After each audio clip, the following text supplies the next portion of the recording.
બ્રહ્મ સંબંધ મંત્ર એટલે કે નિવેદન મંત્રનું અનુસંધાન કરવાની આજ્ઞા શ્રી મહાપ્રભુજી વલ્લભાચાર્યજીએ નવરત્ન સ્તોત્રમાં બીજા શ્લોકમાં આપે કરી છે. તેમાં આપે કહ્યું છે કે આપે વૈષ્ણવ સાથે નિવેદનમ તુ સ્મર્તવ્યમ સર્વથા તાદશય જને, એટલે કે તમે વૈષ્ણવ સાથે મળીને બ્રહ્મ સંબંધ મંત્રનું અર્થ સહિત અનુસંધાન કરજો, નિત્ય કરજો. તો આ બ્રહ્મ સંબંધ મંત્રનું દાન એ વૈષ્ણવોને સાક્ષાત મહાપ્રભુજી વલ્લભાચાર્યજીએ કર્યું છે. એટલે જ પુષ્ટિ માર્ગમાં દરેકે દરેક વૈષ્ણવોના માટે મુખ્ય અને મૂળ ગુરુ એ મહાપ્રભુજી વલ્લભાચાર્યજી છે. આ પ્રમાણ શ્રી ગુસાઈજીએ સ્વયં આપ્યું.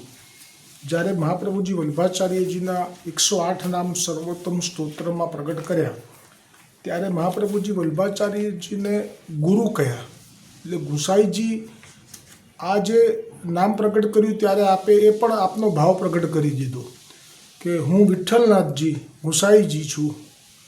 મારું ગુણ સ્વરૂપ ભલે પૂર્ણ પુરુષોત્તમ શ્રી કૃષ્ણચંદ્ર છે, પણ મારા ગુરુ એ સાક્ષાત મહાપ્રભુજી વલ્લભાચાર્યજી છે, એટલે કે પુષ્ટિ માર્ગમાં સ્વામિનીજી છે. એટલે આ માર્ગ છે એ પુષ્ટિ માર્ગ એ સ્વામિનીજીથી જ પ્રગટ થયેલો છે. એ પણ પ્રમાણ છે કે પહેલાં મહાપ્રભુજી વલ્લભાચાર્યજીએ જ આ માર્ગની શરૂઆત કરી. બ્રહ્મ સંબંધ મંત્ર પ્રથમ વખત દામોદરદાસ હરસાણીજીને આપીને.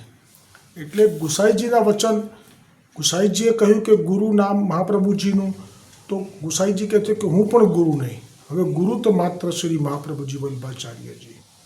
એટલે અત્યારે જે તત્કાલીન બાળકો છે આચાર્ય વંશના, એ ગુરુ પૂર્ણિમાના દિવસે તો બહુ જ સુંદર રીતે સહજતાથી સ્વીકાર કરતા આ વચનામૃતમાં કહેતા હોય છે કે અમે તો તમારા બધાના ગુરુ તો મહાપ્રભુજી વલ્લભાચાર્યજી છે, અમે તો ગુરુના દ્વાર છીએ.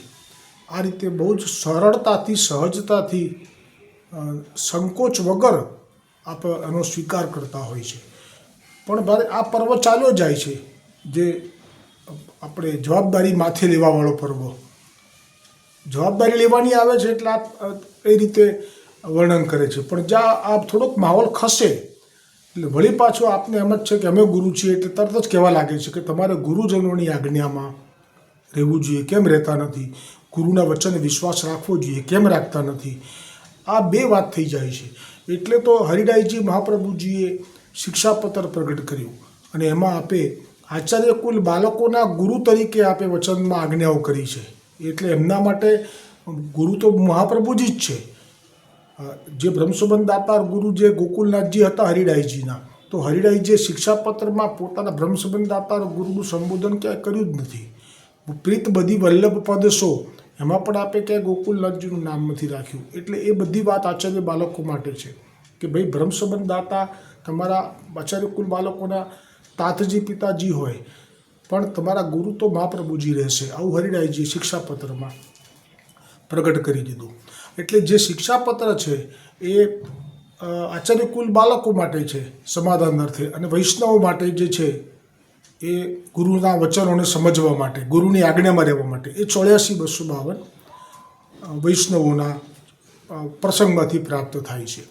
એટલે આ જે ગુરુના વચનમાં તમે કેમ એમ કે વિશ્વાસ રાખવો જોઈએ એમ જ્યારે આજ્ઞા કરે કોઈ બાળક, તો એ વખતે તમારે મહાપ્રભુજીના વચન કે મહાપ્રભુજીની આજ્ઞા એને તમારે તમારા મન પ્રદેશમાં, હૃદય પ્રદેશમાં ધારણ કરવાની થાય છે. જો તમે એમની આજ્ઞાથી કદાચ અહીંયા વિરોધાભાસ જણાય તત્કાલીન બાળકની આજ્ઞામાં, તો હવે તમારા માટે નિર્ણય લેવાનો આવ્યો કે તમે મહાપ્રભુજીને ગુરુ માનો છો કે તમે તત્કાલ બાળકને ગુરુ માનો છો. જો મહાપ્રભુજીને ગુરુ માનો છો તો એમની આજ્ઞામાં રહીને પાલન કરવાનું થાય ને એમાં જો કદાચ આ બાળકની આજ્ઞા એ વિરોધાભાસ જણાય તો તમારે જરૂરથી આ આજ્ઞાનો ત્યાગ કરી શકાય. હું તમને દાખલો જ આપી દઉં. અત્યારે એક આચાર્ય બાળક છે, એ ખૂબ જ પ્રસિદ્ધ છે, ખૂબ જ સર્ચ થાય છે, છતાં પણ એ બાળક એમ કહે છે કે અત્યારે એવા કોઈ ખભા મળતા નથી કે જેના ખભા ઉપર અમારું મસ્તક મૂકીને અમે થોડું અમારી દિલની વાત કહી શકીએ. તો આ બિલકુલ હરિરાયજીએ શિક્ષાપત્રમાં જે કહ્યું છે કે ના વૈષ્ણવોને માથે તો વલ્લભ વિઠ્ઠલ બિરાજે છે, અને એ જો આપને એમ થાય વૈષ્ણવોને કે અમારી પર કૃપા નથી વરસાવી રહ્યા, તો કે છે કે એમ માનજો કે તમારાથી અન્યાશ્રય થઈ રહ્યો છે. આ હરિરાયજીના વચન છે. તો આ તો આવું તો જ થાય કે ખભા નથી મળતા અને અમને અમારી હૃદયની વાત કરવા માટે કોઈ સ્થાન નથી. આ જે સૌથી વધારે જે સર્ચ થાય છે એ બાળકના મુખના વચનની વાત કરું છું. તો તે વખતે અસમંજસતા ઊભી થાય છે. જે તે આપની વાણીથી પોષણ મેળવી રહ્યા છે તે વૈષ્ણવોને કે આ શું, અમારા ગુરુને જ કોઈ એવો ખભો નથી મળતો કે જ્યાં માથું મૂકી શકે અને એના હૃદયની વાત કરી શકે, તો પછી અમારું શું? આ સ્થિતિ થાય છે. તો એ વખતે જો કે વૈષ્ણવ ચતુર છે, જે તે બાળકની સ્થિતિ છે એની પાછળ શું કારણ છે એ વિષયમાં એ લોકોનો અધિકાર પણ નથી કે આવું કેમ બોલ્યા.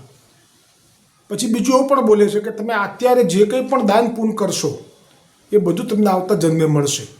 બધાને પૂછે છે ખરા કે કોને કોને આ જન્મે જે દ્રવ્ય છે એ નવા જન્મે મળે એવું ઈચ્છો છો, એવું પૂછે છે જાહેરમાં. પછી બધામાંથી આંગળી ઊંચી કરે એટલે પછી કહેતો આ જન્મે જો પુણ્ય કરી લેશો તો આવતા જન્મે મળશે. તો જે એ બાળકથી પ્રભાવિત છે એમને જ વલ્લભ માનીને બેઠા છે અને એમની જ આજ્ઞામાં રહે છે, તો એ લોકો જરૂરથી એ કહેશે કે હવે અત્યારે કહે છે ખરા કે કન્યા શાળા આપણે કરી રહ્યા છીએ, જગત કલ્યાણનું કાર્ય કરી રહ્યા છીએ, એમાં કન્યાઓના શાળા માટે જેમને આપવું એ આપી શકો છો. તો એ જે એમના પ્રભાવમાં છે એ લોકો જરૂર આપી દેશે. પણ જે વલ્લભના ગુસાઈજીના સેવકો છે, મહાપ્રભુજીના ગુસાઈજીના વચનોને જેમણે, હું તો કહું છું ગુસાઈજી પણ નહીં, મહાપ્રભુજીના વચનોને જેમણે શ્રવણ કરેલા છે, તો એ છે હરિરાયજીના શિક્ષાપત્રમાં. હરિરાયજીએ કહ્યું છે કે સમર્પિત દ્રવ્ય એ ક્યારે પણ લૌકિકમાં વિનિયોગ નહીં કરવું, અને જો વિનિયોગ કરશો તો બહિર્મુક્તા પ્રાપ્ત થઈ જશે. તો બહિર્મુખ થવાના બે પ્રત્યક્ષ પ્રમાણ તમને આજે આપું છું, ગ્રંથમાંથી જ આપું છું. એક તો શિક્ષાપત્રમાં છે હરિરાયજીનું, શ્લોકને કહીશ કે કયું છે એ પત્ર અને કયો શ્લોક છે. શરૂઆતમાં જ છે, પહેલાં કે પાંચમા શિક્ષાપત્ર બેમાંથી એકમાં એ નિશ્ચિત છે. એમાં આપણે કહ્યું છે કે જે સમર્પણ કરેલું દ્રવ્ય, એટલે કે જેને આપણે માનો કે દીકરીને એકવાર આપી દીધું, આ રીતે જલ્દી સમજાશે. તો દીકરીને આપી દીધા પછી એવું કહેવાય છે કે દીકરીનું આપણાથી લેવાય નહીં. દીકરીનું જો લઈએ તો એ તો ઘોર નરકમાં નાખનારું કહેવાય. આ એક લૌકિક દ્રષ્ટાંત મેં આપ્યું. તો વિચારો કે ગોવર્ધનનાથજીને સમર્પણ કરી દીધું છે, એ દ્રવ્ય લઈને આપણે દાન પૂન કેવી રીતે કરી શકીએ? અમારા આચાર્ય ચરણ બ્રહ્મસંબંધ દાતાર ગુરુ બ્રજેશકુમારજી મહારાજ શ્રી દર દાન એકાદશીના વખતે આ વચનામૃતમાં અચૂક કહે છે કે જેમણે સમર્પણ કરી લીધું છે એ દાન આપવાનો અધિકારી પણ નથી. દાન કરવાનો અધિકાર ત્યાં સુધી છે કે સમર્પણ નથી. જેમ કોઈ મુનિમ છે એ કોઈ શેઠનું દ્રવ્ય લઈને કોઈને દાન આપી શકે છે, આવી રીતે સુંદર સમજાવે છે. છતાંય આ જે બાળક છે એ કહે છે કે તમે આ દાન કરશો તો આવતા જન્મે મળશે, અને તમે આ કન્યા શાળામાં તમે આપશો તો આ નિષ્કામ કાર્ય થઈ જશે. તો હવે જે લોકોને મહાપ્રભુજીની આજ્ઞા અને એમાં જે વિશ્વાસ છે, અને જે હરિરાયજી શિક્ષાપત્રમાં કહ્યું કે ના અન્ય જગ્યાએ વિનિયોગ ન કરવો, જો એવું કરશો તો બહિર્મુક્તા પ્રાપ્ત થશે. એક આ પ્રમાણ છે. અને બીજું બહિર્મુક્તાનું હમણાં જ આવ્યું, જો આ 84 વૈષ્ણવની વાર્તામાં જે સંતદાસ ચોપડાનો પ્રસંગ આવ્યો, એમાં મહાપ્રભુજીએ કહ્યું, કેમ કે આ પ્રભુ છો, ત્રિકાળ દ્રષ્ટા છો, આપણે જાણી લીધું કે સંતદાસ ચોપડાને આ બ્રહ્મસંબંધ થયો છે, હવે બસ 2-5 મહિનામાં તો એનું દ્રવ્ય બધું લૂંટારાઓ પણ લૂંટી જશે, પછી રાજા પણ દંડ નાખશે, ખોટો લઈ જશે, જેમ કે સરકાર ધારે કરી છે કે રાજા બાજાને વાંદરા, અને આ રીતે તમારું દ્રવ્ય નાશ પામવાનું છે. ખૂબ દ્રવ્ય હતું, અબજો રૂપિયા. પણ વલ્લભ વચ્ચે વિશ્વાસ એટલે, અને પછી કહ્યું પણ ખરું કે જેટલું દ્રવ્ય તમે પ્રભુ માટે વિનિયોગ કરાવી દેશો એટલું આંચ નહીં આવે. તો એમણે આ વચન ઉપર વિશ્વાસ રાખ્યો, અને તે દ્રવ્ય ખૂબ હતું, એટલે ખૂબ બધા સોનાના અને ચાંદીના વાસણો પોતાના ઘરે ઠાકોરજીને પધરાવ્યા હતા, એમના માટે સિદ્ધ કરાવી દીધા. પછી બીજા ખૂબ હજી દ્રવ્ય બચ્યું છે અને જશે, ખબર છે, વલ્લભ બોલ્યા છે. એમાંથી આપણે ગોવર્ધનનાથજીને જે મૂળ સ્વરૂપ છે પશ્ચિમ માર્ગનું પ્રગટ થયું છે શ્રમ લઈને ગોલોકથી, એમની સેવામાં સોનાના ચાંદીના વાસણો મોકલાવી દીધા. બીજું સ્વરૂપ છે નવનીત પ્રિયાજીનું, જે ગોકુલમાં આપ બિરાજે છે તે વખતે, ત્યાં આપણે સોના રૂપાના અનેક વાસણો કરાવી દીધા. અને અહીંયા આપ સેવા કરી રહ્યા છો. અચ્છા, બીજી આજ્ઞા કરી હતી, જે વાત મૂળ રહી ગઈ મારે. મહાપ્રભુજી એવી આજ્ઞા કરી હતી કે આજે તમે વિનિયોગ કરશો એ બચશે, બાકી જશે. પણ પછી કહ્યું હતું કે જો વિનિયોગ કરેલું છે એમાં તમે સેવા કરતા રહેશો, એ દ્રવ્યમાંથી ભોગ ધરશો, સુંદર સુંદર રાજ સેવા જેવો, તો એ તમે ધરી શકશો, એને આંચ નહીં આવે. પણ એ ધરેલામાંથી જો તમે લેશો તો તમે બહિર્મુખ થઈ જશો. અને એ પછી કહ્યું કે તમારામાં, તમે તો ભગવદીય છો, એટલે તમારામાં તો વિવેક, ધૈર્ય, આશ્રય સહજ છે, એટલે તમે આ જરૂરથી નિભાવી શકશો. તો એ હવે શું કરતા? તો હવે જે પણ થયું જેવું કે રાજા લૂંટી ગયા, ચોર ડાકુ લૂંટી ગયા, વેપારમાં નુકસાન ગયું, બધું બરબાદ થઈ ગયા. પણ પેલું બધું અકબંધ રહ્યું. પેલું મોકલી દીધું તો થઈ ગઈ સેવા, આ પણ અકબંધ રહ્યું. હવે જે સ્થિતિ થઈ કે હવે જે ભોગ ધરે છે એ ખૂબ સુંદર પકવાન, જે આપનો નેક ભોગ છે એ છે, પણ એમાંથી આપ નથી લેતા. આપ શું કરે છે કે જે થોડું બચ્યું છે એમાંથી જે વ્યવસાય વૃત્તિ શરૂ કરી નિર્વાહ માટેની, એ જ કરે, જેમાંથી થોડુંક આવે છે એ બસ એમાંથી જે કંઈ થાય એ ભોગ ધરી અને લે છે. આ બે ભોગ થયા. એક ભોગ તો નેક ભોગ નક્કી કરેલો છે એ, બીજો પોતે ધરે છે અને એમાંથી લે છે. કેમ કે વલ્લભે કહેલું કે આમાંથી તું લઈશ, કારણ કે એ તો સમર્પણ થઈ ગયેલું છે, એ બધું છે. એટલે જો તું આમાંથી લઈશ તો હવે આ વચન છે કે તું બહિર્મુખ થઈ જઈશ. તો બહિર્મુખ થવાની આ બે વાત આવી. ત્રીજી વાત આવી, મહાપ્રભુજીએ અમ્મા ક્ષત્રાણીને કહ્યું કે તારા બે દીકરા એ તો ઠાકોરજીના સખા છે, નિત્ય સખા, એ અહીંયા પ્રગટ્યા છે. કેમ કે આ રોહિણીજી છે એટલે કૃપા કરી છે એવી. હવે એમને તું બીજા કોઈના ઘરે લેવડાવીશ તો પછી એમને અંતરાય આવશે 3 જન્મનો.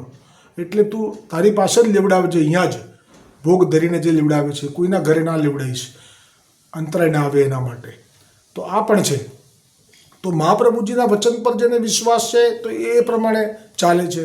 અને જેને તત્કાલ બાળક જે આજ્ઞા કરી રહ્યા છે, જે મેં હમણાં કહી, અને છતાંય જુઓ એ જે મેં કીધું બહુ વધારે સર્ચ થાય છે, એ એમ કહે છે કે 84-252ની વાર્તા એ તો વૈષ્ણવોને પૂછીને ગોકુલનાથજીએ લખી છે. તો મને તો બિલકુલ આંચકો અનુભવ આવ્યો. મેં કીધું તો પછી આ આટલા બધા પ્રતાપી બાળક છે અને આપ એમ કહે છે કે ગોકુલનાથજીએ વૈષ્ણવોને પૂછીને 84-252ની વાર્તા પ્રગટ કરી છે. તો પછી અમ્મા ક્ષત્રાણીને ત્યાં ગુસાઈજી જ્યારે પધારી અને કહ્યું કે શો સમય છે, એટલે કે ઠાકોરજીને અત્યારે ક્યાં પહોંચ્યા છો? તો અમ્મા ક્ષત્રાણી કહે છે કે તમારા માટે તો સમય જ સમય છે, એટલે કે તમારે આવું પૂછવાનું ના હોય. આપ તો જાઓ અને લાલાના દર્શન કરી લો, કારણ કે આપ જાણે છે કે આપ કોણ છે. રોહિણીજી છે આ, ના શ્રી કૃષ્ણ છે. બ્રહ્મ લટકા કરે બ્રહ્મ પાસે, કાં તો ચંદ્રાવલીજી છે. સીધો જ તેરો ખોલે છે અને ઠાકોરજી દૂધ પાન કરી રહ્યા હોય છે. હવે આ લીલા તો કોણ જાણે છે? ગુસાઈજી જાણે છે, ઠાકોરજી જાણે છે. અમ્મા ક્ષત્રાણીનો અધિકાર નથી કે ગુસાઈજીના શું દર્શન થયા. શું આ જે વાર્તાના પ્રસંગમાં જે રચના કરી છે ગોકુલનાથજીએ, એ શું પેલા અમ્મા ક્ષત્રાણીને પૂછીને કરી છે?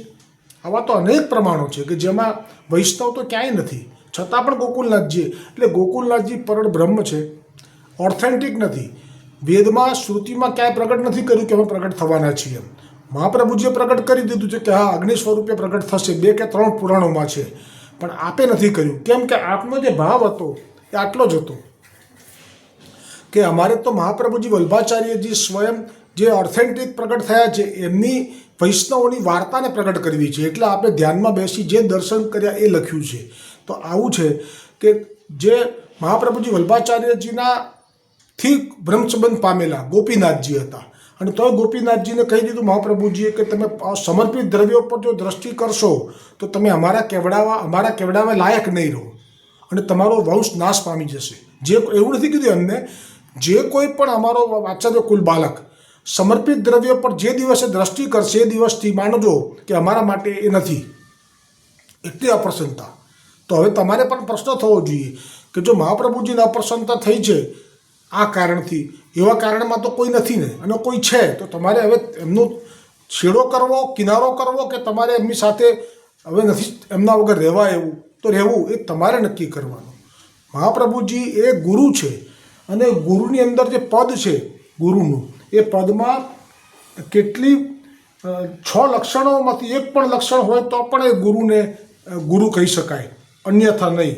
આ વચન સાક્ષાત ગુસાઈજીએ જે મહાપ્રભુજીનું ગુરુ નામ પ્રગટ કર્યું એમાં ગોકુલનાથજીએ કહ્યું કે કયા 6 લક્ષણોમાંથી એક લક્ષણ હોય તો એને ગુરુ કહેવાય. જે કે ગુસાઈજીમાં તો 6 લક્ષણ વિદ્યમાન છે એવું ગોકુલનાથજીએ કહ્યું. એ જે 6 લક્ષણો છે એમાં જે બ્રજ ભાષામાં છે પહેલાં એ લઉં છું. કહે છે कि संसार के विषय और जितने गुरु हैं तिनमें गुरु के लक्षण नहीं है. सो कहते जो गुरु तो वे ही सर्वोपरि है तामे नरत्व धर्म હોય. સો નર રૂપ તો શ્રી ભગવાન હૈ. હવે શા માટે એકલા મહાપ્રભુજીને જ ગુરુ માનવા, એમના આચાર્ય કુલ બાળકોને ગુરુ નહીં માનવા? એનું પહેલું પ્રમાણ આપે છે ગોકુલનાથજી જ આપે છે શ્રીમુખથી. તો કહે છે કે મહાપ્રભુજી ગુરુના લક્ષણોમાં પ્રથમ લક્ષણ જે છે એ કેમ પ્રગટ છે? તો કહે છે કે મહાપ્રભુજી તો આપ સાક્ષાત પૂર્ણ પુરુષોત્તમના મુખારવિંદથી પ્રગટ થયા છે, એટલે એમનામાં નરત્વ ધર્મ છે, એટલે એ ગુરુનું પ્રથમ લક્ષણ વિદ્યમાન છે. જ્યારે બાળકો મહાપ્રભુજીના જેમ ગોવર્ધનનાથજીના મુખારવિંદમાંથી પ્રગટ નથી થયા, એટલે ગુરુનું લક્ષણ એમનામાં નથી. આ એક સીધી વાત થઈ. પછી આપ કહે છે હવે જે 6 ધર્મો ભગવાનમાં વિદ્યમાન છે એ સર્વોપરી છે. એમાંથી એક પણ ધર્મ જો કોઈ જીવમાં આવી જાય યોગ ભ્રષ્ટ, તો એ ગુરુ થઈ શકે છે. એ 6 ધર્મો કયા?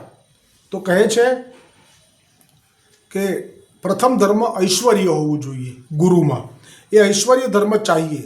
सो कहे थे जो जीव को जन्म जन्म को अपराध जो दोष है ताको ऐश्वर्य के बिना वो क्षमा કરી શકે નહીં. એટલે ગુરુ એમને બની જવાય? ગુરુ બન્યા કોઈ એમ કીધું કે મેં આટલા અપરાધ કર્યા છે ને હાથ કરી દીધું એટલે બધું પતી ગયું? ના, એનામાં ઐશ્વર્ય ધર્મ હોવો જોઈએ. પછી કહ્યું કે જેથી અપરાધને એ ક્ષમા કરાવી શકે. પછી કહ્યું વીર્ય ધર્મ હોવો જોઈએ, કેમ કે વીર્ય ધર્મ વગર કોઈ પણ દિવસ એ જે જીવ આવ્યો છે શરણે એના પાપ જે છે ઢગલો આ જન્મના પહેલા જન્મના એમાંથી એને મુક્ત ના કરી શકે, પણ વીર્ય ધર્મ હોય તો તે મુક્ત કરી શકે. પછી કીધું ત્રીજો યશ ધર્મ હોવો જોઈએ. એ યશ કેવો? તો કે જે કે પોતાનો જ યશ, એ જે ગુરુ છે એનો યશ જ એવો બધો હોય મોટો પ્રભાવશાળી કે એનું ગાન કરે એ જીવ. હા, ઐશ્વર્ય ધર્મ એ સુયશ હૃદયમાં સ્થાપન કરે. ગુરુ પોતે પોતાના યશનું, જો એ યશ ન હોય એની પાસે તો એ એનું સ્થાપન ના કરી શકે, એટલે ગુરુપદ ના ભોગવી શકે.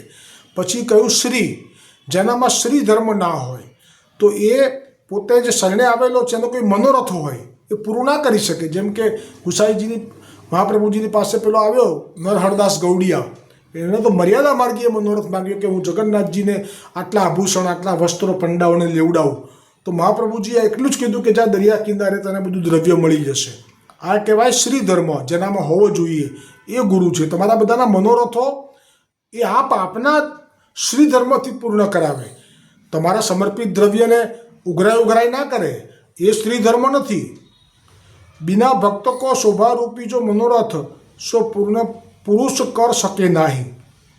હવે જ્ઞાન ધર્મ, જેમનામાં જ્ઞાન નથી એ પણ ગુરુ ના બની શકે, કેમ કે જ્ઞાન ધર્મ વગર બીજાના જન્મને અજ્ઞાનને દૂર કરી શકતો નથી. પછી આવે છે વૈરાગ્ય ધર્મ, કે જે વૈરાગ્ય ધર્મ જેનામાં ન હોય, જે ગુરુમાં, એ બીજાના મોહ લોભ સંસારની આસક્તિને છોડાવી શકે નહીં. એ તો વૈરાગ્ય પણ ના ઉપજાવી શકે અને ભગવદ આસક્તિ પણ ના કરાવી શકે, સેવા ભજનમાં અનુરાગ પણ ના ઉપજાવી શકે, એટલે એ પણ ગુરુપદને લાયક નથી. અને છેલ્લે આવે છે ધર્મી. એ જ્યાં સુધી ધર્મી ન હોય ત્યાં સુધી એ બ્રાહ્મણ ક્ષત્રિય વૈશ્ય શૂદ્ર એ અલગ અલગ જુએ. આ બધામાંથી કોઈ પણ આવે એક દ્રષ્ટિ રાખે ત્યારે ગુરુપદને પ્રાપ્ત કરી શકે છે. આમાંથી એક લક્ષણ પણ હોય તો ગોકુલનાથજી એમ કહે છે કે વિશ્વમાં એની ખ્યાતિ સ્વાભાવિક થઈ જાય છે. તો આજનો આ સત્સંગ જે છે એમાં આજે ગુરુ પૂર્ણિમા ઉત્સવે સર્વ વૈષ્ણવોને મંગલ વધાઈ છે. આપણી ગુરુ પૂર્ણિમા તો 12ની આવશે શ્રાવણમાં, પણ છતાં એક કહાની રાખી છે મહાપ્રભુજીએ વ્યાસજીના ગાદીની, કેમ કે વ્યાસજીના ગુફામાં મહાપ્રભુજી પધાર્યા અને વ્યાસજીએ કહ્યું કે મને કંઈક ભ્રમર ગીત ઉપર આ વ્યાખ્યા કરો, અને મહાપ્રભુજીએ 3 દિવસ કરી અને વ્યાસજીએ 2 હાથ અને 2 કાન પકડી ફરીવાર કબૂલ કર્યું કે આપ પરમ બ્રહ્મ છો, આપ કરોડો બ્રહ્માંડોના નાથ છો, એમના મુખારવિંદથી પ્રગટ થયા છો. હું આપની આ વ્યાખ્યાની અવધારણા કરી શકવા માટે સામર્થ્યવાન નથી. बोलो जगत गुरु महाप्रभु जी वल्लभाचार्य जी की जय हो। ब्रह्मांड गोविंद घाट की जय हो। ब्रह्म संबंध मंत्र की जय हो। गोवर्धन नाथ की जय हो। वल्लभाधीश की जय हो।